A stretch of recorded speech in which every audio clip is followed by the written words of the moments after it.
અમદાવાદના national highway number 8 પર CTM નજીકના સર્વિસ રોડ પર આવેલ ચુનીલાલ પાર્કની ઘટના આવી સામે। ચુનીલાલના પાર્કિંગમાં મૂકેલ કાર પર બાજુની ગ્રેનાઇટ કંપનીની દિવાલ અને તેનો શેડ સાથે માર્બલની ટાઇલ્સનો જથ્થો પડતા મોંઘીદાટ કાર અને અન્ય વાહનોને નુકસાન થયું હતું। સદનસીબે પાર્કિંગમાં રાખેલ કાર પર આ ગ્રેનાઇટનો જથ્થો પડતા કોઈ જાનહાનિ ના થઈ। જોકે લક્ઝુરિયસ કારને મોટું નુકસાન થતાં સોસાયટીના સભ્યોએ ગ્રેનાઇટ કંપની સમા સંચાલકો સામે હોબાળો કર્યો હતો। ઘટનાની જાણ થતાં ફાયર વિભાગની ગાડી સાથે ખોખરા પોલીસનો કાફલો ઘટના સ્થળે દોડી આવ્યો હતો। અમે ચુનીલાલ પાર્ક સોસાયટીમાં રહીએ છીએ, જે એક્સપ્રેસ હાઈવેની સામે સર્વિસ રોડ ઉપર આવેલી સોસાયટી છે। અમે અમારી ગાડી જે BMW છે એ અમારા સોસાયટીના કોમન પાર્કમાં પાર્ક કરીએ છીએ અને એની પાછળ ગ્રેનાઇટનું શોરૂમ છે। જે લોકોએ જરૂર કરતાં વધારે માત્રામાં દિવાલ ઉપર વજન લગાવવાથી એ દિવાલ ધસી પડતા અમારી ગાડીને ઘણું નુકસાન થયેલું છે। અને આ તો સારું છે કે પછી ત્યાં છોકરાઓ હતા નહીં, એવું કંઈ હતું નહીં, નકર તો છોકરાઓને કે બાળકોને વાગી શકે એવું છે। અને એ દરમિયાન અમારો જે સફાઈવાળો માણસ હતો, જે ગાડી સાફ કરતો હતો, એને બી થોડું ઘણું વાગતા રહી ગયું છે, પણ ગાડીને ઘણું નુકસાન છે। તમે જોઈ શકો છો ગાડી બહુ જ ડેમેજ થઈ છે। અને અવારનવાર અમે એ લોકોને ભૂતકાળમાં બી કમ્પ્લેન કરેલી હતી કે ભાઈ તમે આવી રીતનું અમારી જગ્યામાં જે તમે ઉપયોગ કરી રહ્યા છો, આના પહેલાં બી એકવાર શેડ પડીને નુકસાન થયેલું છે, ત્યારે બી લોકોને વાગતા બચેલું છે। અને અત્યારે બી અમે એ લોકોને જાણ કરી, પણ એ લોકો અમને કોઈ પ્રોપર રિસ્પોન્સ આપતા નથી। અમે આ ઘટનાની જાણ પોલીસ સ્ટેશને અને ફાયર સ્ટેશને બી કરેલી છે, જે અમે આગળ બધાને કન્વે કરી રહ્યા છીએ। સવારે 7 વાગે અચાનક અહીંયા અમિત ગ્રેનાઇટ કંપનીની જે ગોદામ છે એની દિવાલે જે એ લોકોએ ઓવરલોડ કરેલો હતો, એ સમય સંજોગવશાત એ દિવાલ અચાનક ધરાશયી થઈ ને ત્યાં મોંઘીદાટ એક ગાડી પડી હતી અમારી BMWની સોસાયટીના સભ્યની, એ આખી ગાડીને ડેમેજ કરી નાખી છે।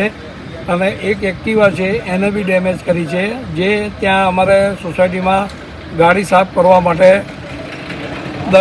દરરોજ સવારે અહીંયા આવે છે, બરાબર છે। જેથી સારું થયું કે કોઈ છોકરાઓ ત્યાં અવેલેબલ નહોતા અને કોઈ રમતા નથી ને એ જગ્યા પર છોકરાઓ રમતા બી હોય છે, કોઈ જાનહાનિ થઈ નથી, એ અમારા ભાગ્ય સારા છે।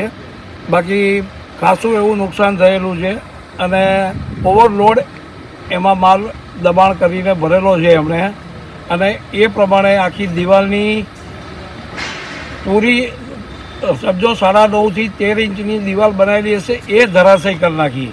એ હિસાબથી તમે સમજી શકો કે કેટલો ઓવરલોડ માલ ભરેલો હશે ને દિવાલને કેટલો ટચ કરીને મૂકેલો છે કે બધું તોડીને તમને ફોટા સાથે કેમેરામાં કેદ કરીને મોકલી જશે।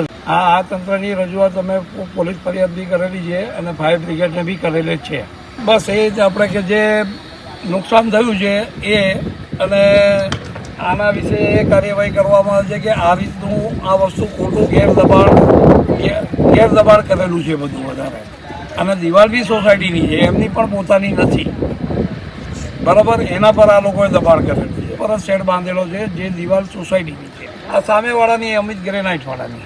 હજુ સંભવિત જોખમ એ જ લાગે છે કે હજુ થોડા ઘણા બી ક્યાંકથી અવાજનો ઇસ્યુ આવે છે, અવાજ આવે છે, એટલે અમારું કહેવું એવું છે કે અમને વધારે હજુ ડર છે કે હજુ બીજી જગ્યાએથી પણ ક્યાંય દિવાલ પડે અને આ શેડ છે ને એ કાયમ માટે અહીંથી કાઢી નાખે। અમિત ગ્રેનાઇટવાળાને અમે કીધું। શું જવાબ મળ્યો? એ અત્યારે જવાબમાં એમ કહે છે કે ભાઈ તમારે જે ગાડીને ડેમેજ થયું છે, અમે ઇન્સ્યોરન્સમાં જે થાય એના સિવાય જે ખર્ચો થાય છે એ આપવા બંધાયેલ છે, પણ હવે એ તો એ જે ગાડીના માલિકને પાર્ટીને સમજવાનું રહ્યું। એની રજૂઆત હજુ વાર્તાલાપ ચાલુ જ છે। મેં કીધેલું જ છે કે ભાઈ આ કાઢી નાખો તમે। સોસાયટી વતી અમે જાણકારી એને આપી છે કે ભાઈ આ વસ્તુ ચાલશે નહીં, આ વસ્તુ તમે અહીંથી હટાવડાવી દો। રિપોર્ટ સંજીવ રાજપૂત સાથે અનિલ પટેલ, TV9 ગુજરાત, અમદાવાદ। જોતા રહો TV9 ગુજરાત, નિર્ભય, નિષ્પક્ષ, નિરંતર।